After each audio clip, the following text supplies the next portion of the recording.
Welcome to the next course unit on computer networks. Here is a quick outline of the topics that we intend to cover. We'll start with an introduction to computer networks, where we'll go through several basic terminology. Next, we'll look at socket programming. So here we'll learn how to write programs that can communicate with each other over a network. After that, we'll dive into the network protocol stack. Here we'll mostly focus on the TCP/IP stack. After that, we'll go into more details of the four of the layers in this TCP/IP protocol stack. So we'll start with application layer, then transport layer, then network layer, and finally we'll conclude our discussion by diving into link layer. For now, let's get started with the introduction. So what is the internet? Internet is the global system of interconnected computer networks that use the Internet Protocol Suite to link billions of devices worldwide. In short, Internet is a network of millions of computer networks. So you might wonder, what is a computer network? A computer network is a set of computers connected together for the purpose of sharing resources. The most common resource shared today is connection to the internet. Other shared resources could be a printer or a file server, for example. So for instance, here we have an institutional network. This could be a university network or a network inside a company which connects hundreds of machines within the institution's network. Another example of a smaller computer network could be a home network. So this could be a network of computers and smart devices within a home. Likewise, we also have our mobile networks. The internet basically connects all of these various different kinds of networks globally. So internet is a network of millions of computer networks. So what makes up the internet? What is the internet comprised of?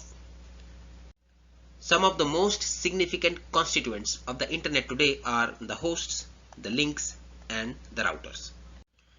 The hosts are basically the end systems, the hundreds of millions of connected computing devices that are running network applications. So some examples of these hosts could be, let's say, your computer or your laptop, or maybe your smart devices or a server machine. Some common examples of network applications would be, let's say, email, a file transfer application, or a video chat service or application.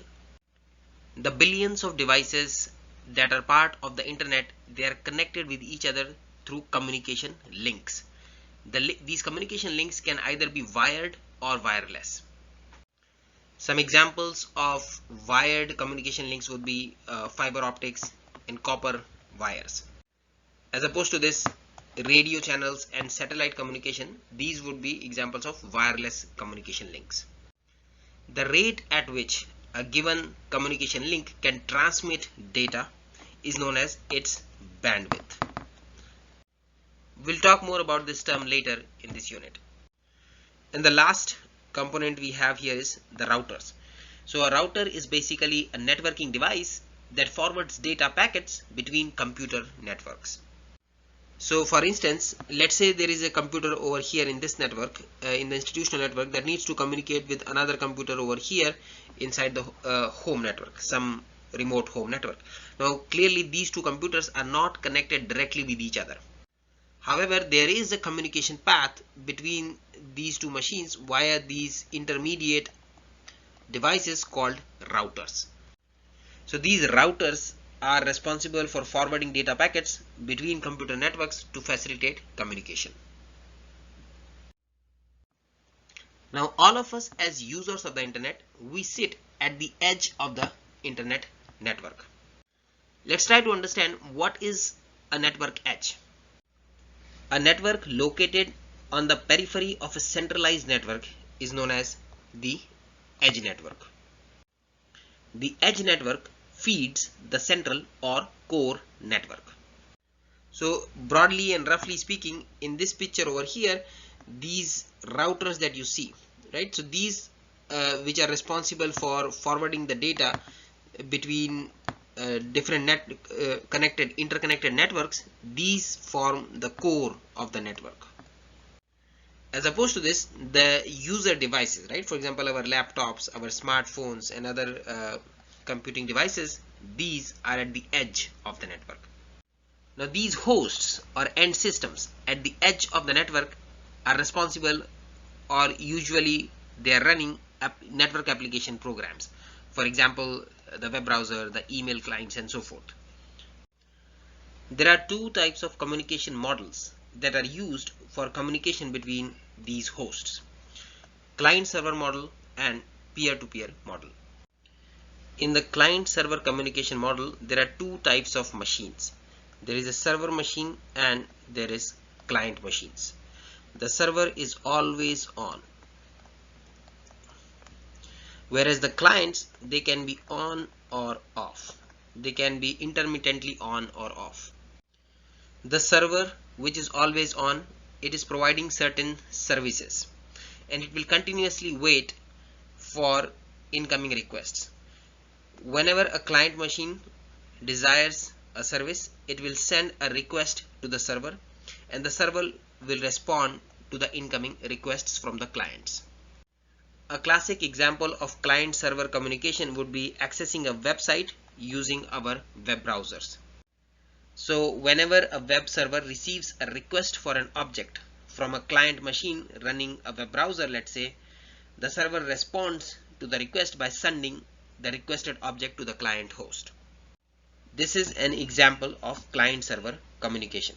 Now note that in the client-server architecture, the client machines do not directly communicate with each other.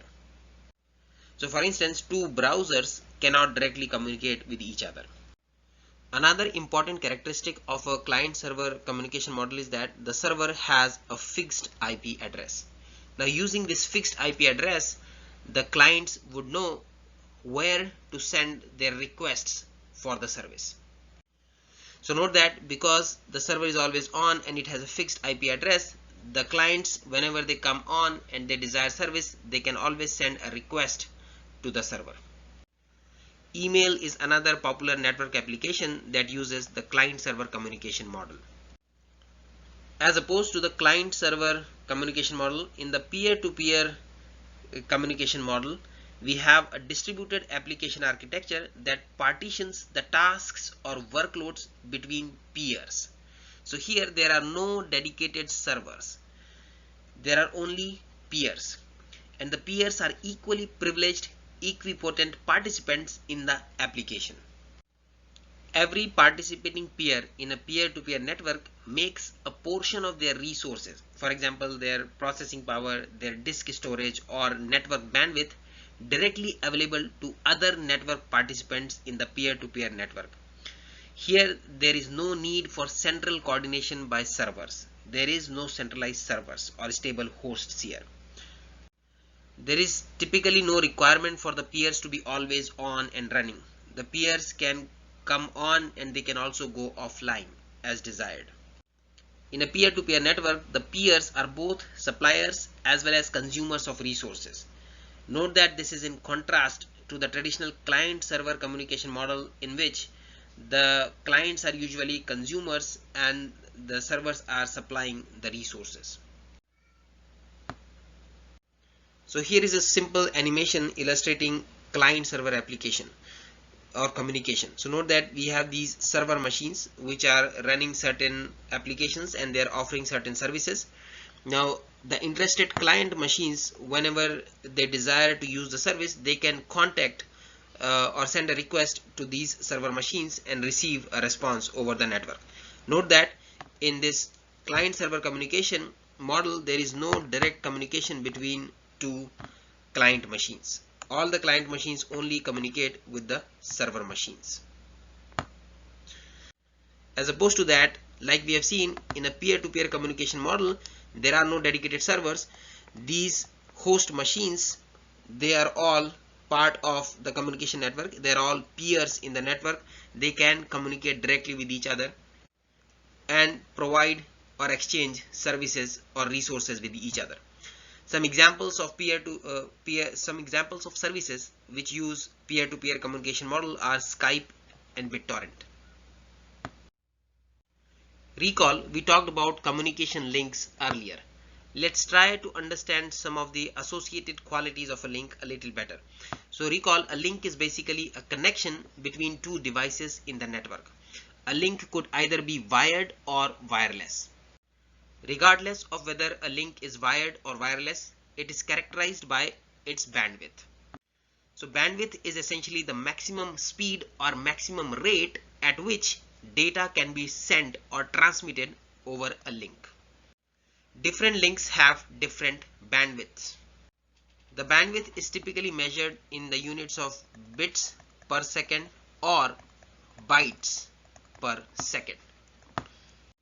Now typically metric prefixes would be used for expressing bandwidths. So for instance, let's assume that a transmission link can send 1 megabits of data every second. So its bandwidth would be basically 1 Mbps, right? So this M is mega, B, this is small b represents bits, and PS is per second. Now similarly, if a transmission link can send, let's say, 1 megabytes of data every second, its transmission bandwidth would be represented by 1 mega M capital B PS, right? So note that this capital B represents bytes. Note that this distinction is important. Small b in Mbps indicates bits and capital B indicates bytes. Recall, every byte has 8 bits. So basically 1 megabytes per second is equivalent to 8 megabits per second.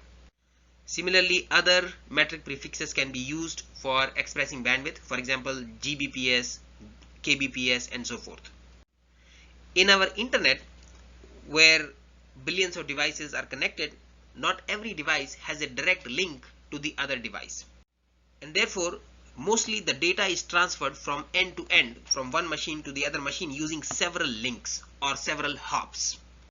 So for instance, if machine 1 and machine 2 here need to exchange some data, their communication may go through multiple hops. There could be several switches and routers in the route. Now you might wonder, how is data actually transferred through the internet? So there are two possibilities: circuit switching and packet switching. We will talk about both circuit switching and packet switching briefly. Let us start our discussion with circuit switching. Circuit switching is a methodology of implementing a telecommunications network in which two network nodes establish a dedicated communication channel, which is known as a circuit, through the network before the nodes may commence communication. So for instance, let us assume that these two end nodes or hosts want to communicate. In a circuit switched network, before these two nodes can start communicating, they need to first establish a circuit, essentially a dedicated communication channel between them. As a simple illustrative example, let's assume that for this communication, the two nodes, the two end hosts here, they require 10 Mbps of bandwidth. So to establish a circuit or a communication channel, the two hosts would need to reserve 10 Mbps bandwidth on all of these links, intermediate links along the path between them. Once this bandwidth has been reserved, the circuit has been established between these two nodes, they can start communicating. Note that the circuit that these two communicating nodes have established, it guarantees the full bandwidth of the channel to these two communicating nodes, and the circuit would remain connected for the duration of the communication session. So in our example over here, the two communicating nodes have reserved 10 Mbps of bandwidth along the communication path between them. So this 10 Mbps bandwidth is guaranteed to be available for this particular communication between the two nodes, regardless of whether they are actually using the entire 10 Mbps of bandwidth or not. So it is possible that at some times during the communication there is silence, and instead of 10 Mbps they are just, let's say, transmitting 1 Mbps of bandwidth. But nevertheless, because this 10 Mbps has been reserved for the call, it will remain available throughout this particular communication session. The bandwidth that is reserved for a given circuit or for a given call is not shared with any other circuit or any other ongoing calls. So for all practical purposes, the circuit functions as if the communicating nodes were physically connected, as if with an electrical circuit. Because of the reserved bandwidth, there is guaranteed performance in circuit switching. However, note that there is some initial circuit setup overhead for reserving the resources before the call. A classic example of circuit switched network is the early analog telephone network. In that network, when a call is made from one telephone to another, switches within the telephone exchanges created a continuous wire circuit between the two telephones for as long as the call lasts. Recall, the second communication mode was packet switching. Packet switching basically divides the data stream into suitably sized blocks called packets. Now these packets are transmitted via a medium that may be shared by multiple simultaneous communication sessions. So essentially, packets from different users share the network resources. Unlike circuit switching, there is no resource reservation or dedicated allocation of communication channel between communicating nodes in packet switching. It is possible that packets belonging to the same user for the same call may take different routes to the destination. For instance, let us assume that we have this node A and node B. Node A wants to communicate with node C, and node B wants to send some data to node D over here.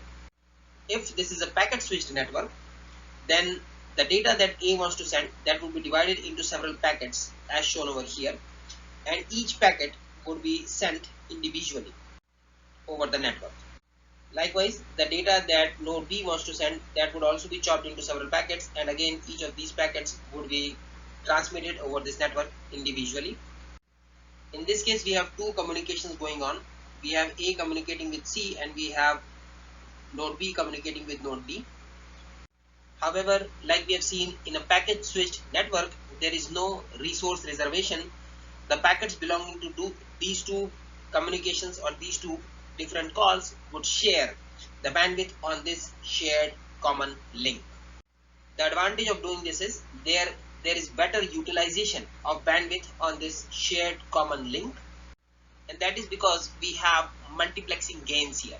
Let's say if one of the calls is silent, the other call can use the spare bandwidth. However, on the downside, there is no performance guarantees in the packet switched network. There may be congestion on this shared link, and sometimes the packets may be dropped or lost. Let us take this simple numeric example to understand the key differences between packet switched and circuit switched networks. Let us assume that we have a shared link, and this link has a bandwidth of 1 megabits per second. There are n number of users who share this link for sending and receiving data. For this example, we'll assume that whenever a user is active in communication, he or she uses 100 kilobits per second of bandwidth, and a user is only active 10% of the time. So in this case, if we are using circuit switching, before a user can start communicating, he or she needs to establish a circuit, essentially reserving bandwidth in case of circuit switching. Since a user needs 100 kilobit per second of bandwidth when active, the circuit would need to support 100 kilobits per second of bandwidth. Therefore, the number of users that can be supported by circuit switching is given by link bandwidth divided by circuit bandwidth. The link bandwidth we know is 1 megabits per second. So 1 mega is 10 to the power 6 bits per second, and the circuit bandwidth is 100 kilobits per second. So this is 100 into 10 cube bits per second. If you do the math, this comes to 10 users. So using circuit switching, we can only support 10 users. So which means this n is equal to 10 for circuit switching. As opposed to this, for packet switching, given that every user is active only for 10% of the time, if we share the same link, this 1 Mbps link, between 35 users, n equal to 35, the probability that more than 10 users would be active simultaneously is less than 0.0004, which is an extremely small number. It's a very rare occurrence. Essentially, this example illustrates that packet switching allows more number of users to use the network. Here are some advantages and disadvantages of packet switched network. So let's go to the advantages first. Like we have seen, packet switching allows for better resource sharing in the network, mainly because there is no resource reservation here. Packet switching is also simpler as compared to circuit switching because we do not need to reserve bandwidth or set up a call before starting the communication. Like we have seen on the previous slide, packet switching leads to much better utilization of the network resources, and it can also support more number of users as compared to circuit switching for the same bandwidth. Note that there is better utilization mainly because communication on the internet is typically bursty. Most users are not transmitting data at peak rates all the time. The calls or data transactions between users comprise of active and silent communication intervals. Packet switching is especially suited for this kind of communication. Nevertheless, everything is not good with packet switching. There are also some disadvantages. The first important disadvantage is there could be congestion in the network. For instance, on the previous slide, we have seen that if we connect a greater number of users to the network, the probability there would be congestion or the probability that the network would be overloaded is extremely small. However, it is not zero. In some rare cases, there could be more packets or more data to send than there is capacity or bandwidth in the network. Now in such cases, we'll have congestion in the network. We won't be able to transmit all the packets immediately. So some packets will have to wait in a queue before they can be transmitted on the shared link. In extreme cases of congestion, these wait queues may get full, and therefore the packets that arrive later, once the queue is full, they may actually get dropped and lost in the network. So this is another disadvantage. And finally, since there is no resource reservation in packet switching, there is no performance guarantees in packet switched network. Now we have seen that this may not be a problem for a lot of bursty traffic on the internet. However, having some performance guarantees for real-time audio and video transmissions is nice. Let's talk a little more about how packets may get lost in a packet switched network. So let's assume we have these several hosts that are connected to a router. Data coming in from these various hosts is sent over the shared link by the router. Inside the router, there is a buffer which acts as a packet queue. Any incoming packet that needs to be transmitted over this shared link, it would be queued in this buffer, where the packet will wait for its turn to be transmitted on this outgoing link. Now, if for some reason this buffer is full, then the incoming packets are dropped, which leads to packet loss. So how can this buffer get full? Well, if the collective rate at which all of these incoming packets arrive at the router exceeds the rate at which the router can transmit or send these packets on the outgoing link. Then this buffer can start getting full. Network protocols are designed to ensure reliable data transfer, assuming packet loss is possible on the intermediate links. In a packet switched network, when a packet arrives at a router for transmission, it encounters four different types of delays: processing delay, queuing delay, transmission delay, and propagation delay. Before we dive into details of each of these delays, it might be useful to know that every packet in a packet switch network can be divided into two fields, a header and a data, or the payload field. The header field contains information that is necessary for routing and processing the packet. So for example, it may contain the IP address of the destination node and the IP address of the source node. For now, think of this IP address of the destination node as the address where this particular packet needs to be delivered. So the packet header will contain all of this information. Now, having said that, processing delay is the time it takes for a router to process a packet's header. For instance, to figure out, let's say, where this incoming packet should be forwarded next, to which hop or which link. On a high-speed router, processing delays could be a microsecond or less. After processing the packet, the router will direct the packet to an appropriate queue. Now the time the packet would spend in this queue waiting to be transmitted is the queuing delay, the second kind of delay. Next, the transmission delay is the amount of time required to push all of the packet's bits from the router's buffer onto the link. So transmission delay is the delay that is caused by the data rate of the outgoing link. And finally, the propagation delay is the time it takes for a bit to travel from one end of the link to the other end. This is typically the ratio of the length of the link and the signal speed on the medium. The signal speed is typically the speed of light in the medium. So the total delay that a packet would encounter for a link is essentially the sum of all of these four components. For an end-to-end communication between a source and a destination node, it is possible that more than one links are involved.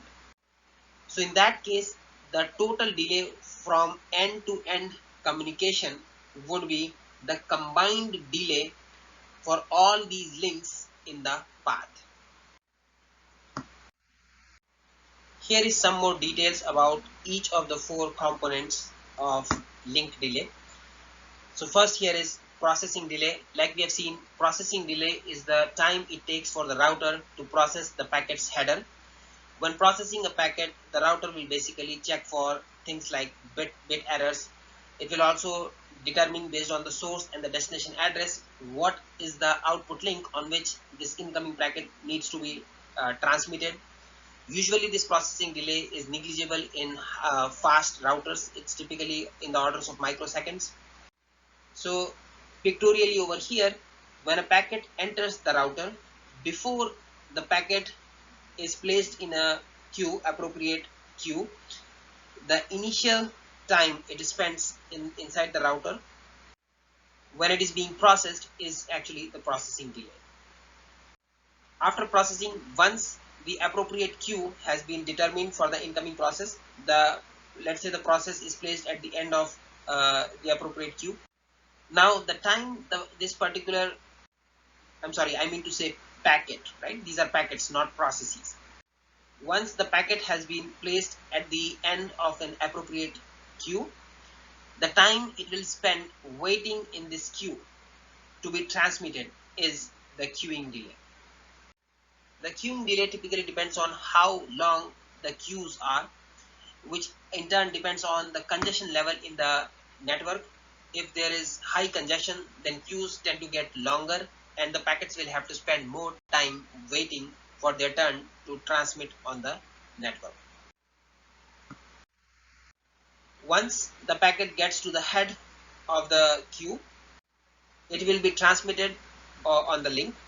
Now the time it takes to push all the bits of this packet from the router's internal memory onto this outgoing link, this is the transmission delay.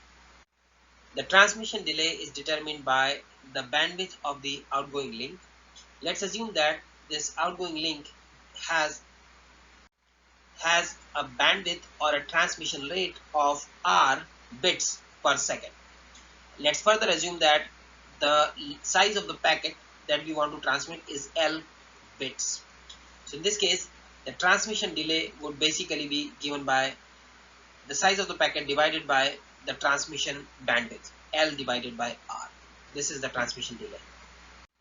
And finally, the propagation delay is the time it takes for the bits to travel from one end to the other end of the communication link. Note that the signal will travel on a communication medium at a finite speed, and that is why there is propagation delay. Typically, the electrical signals traverse at the speed of light in the medium. So to be specific, if the length of this link is, let's say, D, and let's say the signal travels in this medium at speed s, then the propagation delay would be given by D divided by s, distance divided by speed. Let's work out this class problem to fully understand the 4 kinds of delays that a packet encounters.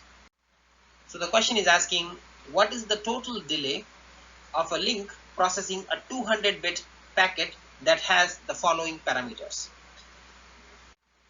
negligible processing time, queuing delay of 100 microseconds, the link bandwidth of 10 megabits per second. Note that this is small v, so this is megabits, not megabytes. The link length of 600 meters and a propagation speed of 2 into 10 to the power 8 meters per second in the channel. Note that in this unit, we will always assume that metric prefixes such as mega, milli, micro, giga, and so forth, they always refer to the base 10 definition of this metric prefix, not base 2 definition. So for instance, 1 mega in this unit would always mean 10 to the power 6 and not 2 to the power 20. So remember this. So let's work out this problem. Recall there are 4 types of delays that a packet encounters. It encounters processing delay, queuing delay, transmission delay, and propagation delay. So let's determine each of these 4 delays for the packet in this system and add them up to find the total delay. So note that the question says processing delay is negligible, right? So we can assume that processing delay is 0. Further, the question gives away that the queuing delay is 100 microseconds. So we don't need to compute the queuing delay, it is given. But we will need to compute the transmission and the propagation delay. Let's collect all the values here. So we know that the total delay is the sum of processing delay, queuing delay, transmission delay, and propagation delay. So we already know that the processing delay is 0. The queuing delay is, we know it's 100 microseconds. So let's write down here. Next we have the transmission delay. Recall that transmission delay is given by packet size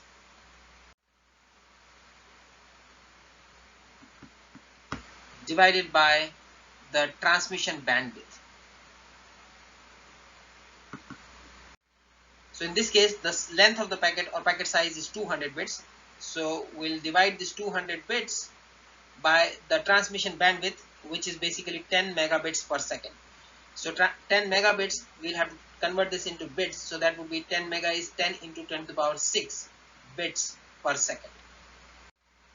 Finally, we have the propagation delay. So recall the propagation delay is basically given by the length of the link divided by the signal's propagation speed or the signal speed. So the question tells us that the length of the link is 600 meters. So we do 600 meters divided by the signal propagation speed, which is 2 into 10 to the power 8 meters per second. So we'll divide this by 2 into 10 to the power 8 meters per second, which is the speed. So this quantity is the total delay. Let's simplify this. So we have 0 plus 100 plus 200 divided by 10 to the power 7. If you do the math, this 200 divided by 10 to the power 7 comes to 2 into 10 to the power minus 5 seconds. Right? So essentially this 2 into 10 to the power minus 5 seconds is basically 20 into 10 to the power minus 6 second. Recall 10 to the power minus 6 seconds is a microsecond. So essentially this quantity is 20 microseconds. So let's replace this with 20 microseconds. Next we have 600 meters divided by 2 into 10 to the power 8 meters. So this will basically come to 3 into 10 to the power minus 6 seconds. Once again, 3 into 10 to the power minus 6 seconds is simply 3 microseconds. So we are left with 100 microseconds plus 20 microseconds plus 3 microseconds, which is basically 123 microseconds. So this is the total link delay. The solution is also summarized over here. Now another important term that we need to be familiar with is throughput. So throughput or network throughput is actually the rate of successful message delivery over a communication channel. So essentially the throughput is defined as the rate at which the bits are transferred between a sender and a receiver. There are two types of throughputs. The throughput could be either instantaneous or average. So instantaneous throughput is basically the rate of bits transfer at any given point in time. As opposed to this, the average throughput is the rate achieved over a longer period of time. So throughput is typically measured in bits per second. For example, let's say we have a file of size f bits, and to transfer this file f bits from a sender to a receiver, it took us, let's say, a total of t seconds. So the average throughput for this particular file transfer would be defined as file size divided by the time it took for transmitting the file. So in this case, the file size is f and the time it takes is capital T. So this f upon T is the average throughput for transferring this entire file. Now, having defined the average throughput, keep in mind that real-time applications, they typically require consistent instantaneous throughput. So for example, if you are transmitting voice over a network, then you require typically 24 kilobits per second of instantaneous throughput. Similarly, to transmit video, you require at least 256 kilobits per second of throughput. Now note that this is not for high definition videos. High definition videos would require much higher instantaneous throughput. Let's try to visualize the concept of throughput in our networks with the help of this example. Imagine that we have a scenario where there is a sender and a receiver. So imagine that this is the sender is a server, and receiver is a client over here. These are separated by two links, and there is a router here in between. Let us assume that the link that is closer to the server has a bandwidth of RS bits per second, and the link that is closer to the client has a capacity or bandwidth of RC bits per second. Now in this case, if let's say the client is downloading a file from the server, what is the maximum throughput that we can get? To visualize this concept of throughput in networks, imagine that this file of f bits that we are sending from the server to the client is a fluid, is some fixed amount of fluid, and the intermediate links with different bandwidths are essentially pipes of different widths. So a link that has greater bandwidth is essentially equivalent to a pipe with thicker width, and the link with smaller bandwidth is a thin pipe or a thinner pipe. So in this case, what would be the maximum throughput that can be achieved for the given file transfer? The answer would depend on which of these two links has a smaller bandwidth in this case.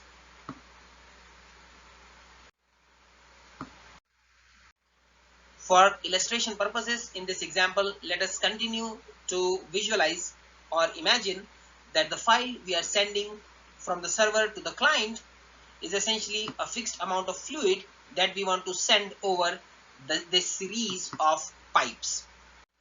Having said that, the maximum end-to-end throughput that can be achieved for this transmission would be determined by the thinnest pipe in the series. Once again, recall that the bandwidth of the link closer to the server is RS bits per second and the bandwidth of the link closer to the client is RC bits per second. So what happens if RS is less than RC? So in this case, the maximum end-to-end throughput that can be achieved would be basically RS. Similarly, if RS is greater than RC, if RC, the bandwidth of the link closer to the client is smaller, then the maximum end-to-end throughput that can be achieved would be RC. Now this thinnest link on an end-to-end path that constrains the end-to-end throughput is known as the bottleneck link.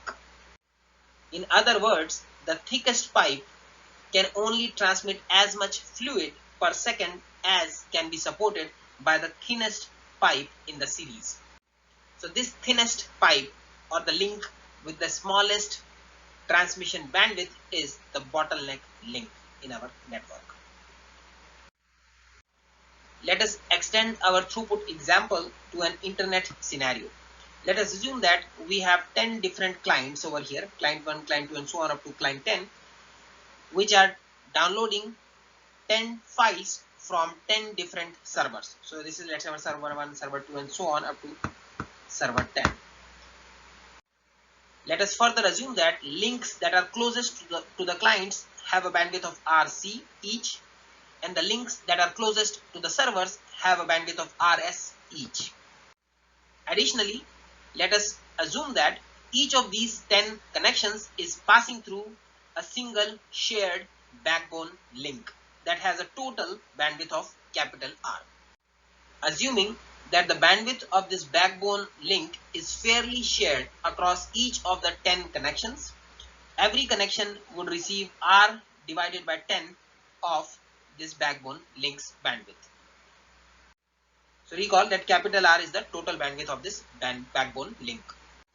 So in this example, the end-to-end throughput seen by each of these connections would be given by minimum of RS, RC and R by 10 as shown over here. I should quickly point out that in practice it is observed that typically the links closest to the server or the links closest to the client are the bottleneck links. The backbone links are seldom a bottleneck. The final term that we'll define here is protocols. Protocol in computer science is a set of rules or procedures for transmitting data between electronic devices such as computers.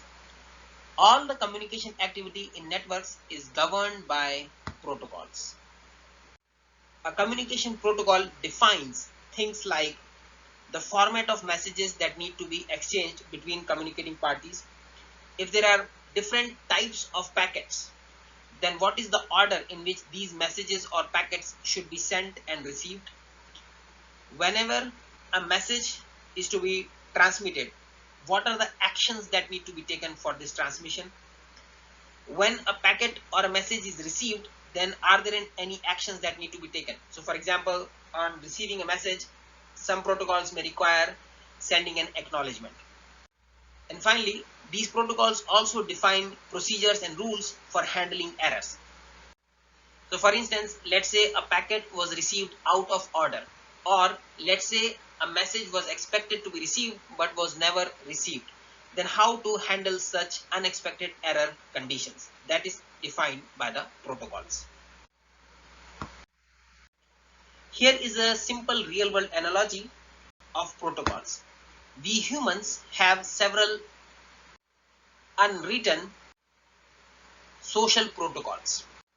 So for instance, let's say you don't have your watch and or your phone with you, but you need to know the time.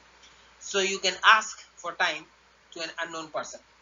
The way you would go about it is, first you will greet the person and wait for the person to respond with a greeting.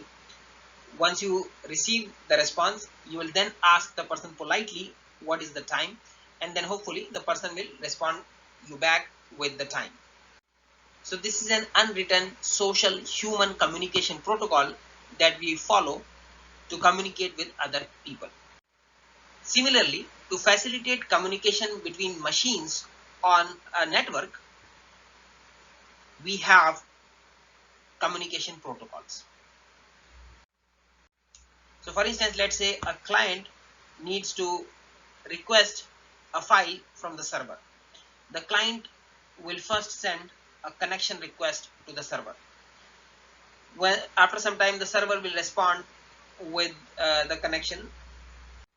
Once the connection has been established, the client can request for the specific file it is looking for, and then finally the server will respond with the desired file.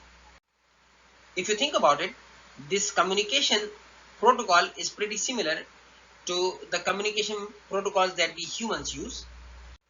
However, as opposed to the human social protocols, the computer communication network protocols are well defined and well documented. And the communication protocols in networks need to be strictly followed. So that basically brings us to an end of introduction to computer networks. We are now ready to dive into socket programming.